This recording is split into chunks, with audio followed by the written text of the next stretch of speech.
बिस्मिल्लाहिर्रहमानिर्रहीम। अस्सलाम वालेकुम। एक मरतबा हज़रत इब्राहीम अलैहिस्सलाम अपनी बकरियों को रेवड़ चरा रहे थे कि एक आदमी करीब से गुजरा। गुजरते हुए इसने अल्लाह ताला की शान में ये अल्फाज बुलंद हवा से कहे, पाक है वो ज़मीन की बादशाही और आसमान की बादशाही वाला, पाक है वो इज़्ज़त बुज़ुर्गी, हिबत और कुदरत वाला और बड़ाई हो दबदबे वाला है।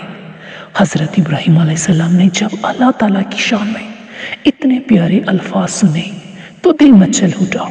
फरमाया कि ए भाई, ये अल्फाज एक मर्तबा कह देना। इसने कहा कि मुझे इसके बदले क्या देंगे? आपने फरमाया आधा रेवड़। इसने ये अल्फाज दोबारा कह दिए।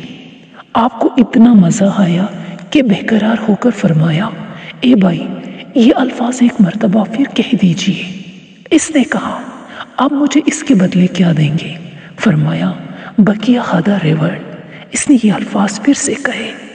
आपको इतना सरूर मिला कि बेसाख्ता कहा, ए भाई, ये अल्फाज एक मर्तबा और कह दीजिए। इसने कहा अब तो आपके पास देने के लिए कुछ बचा नहीं, अब आप क्या देंगे? फरमाया ए भाई, मैं तेरी बकरियां चराया करूँगा, तुम एक मर्तबा मेरे महबूब की तारीफ और कर दो। इसने कहा हज़रत इब्राहीम अलैहिस्सलाम आपको मुबारक हो, मैं तो फरिश्ता हूँ, मुझे अल्लाह ताला ने भेजा है कि जाओ और मेरा नाम लो और देखो कि वो मेरे नाम के क्या दाम लगाता है।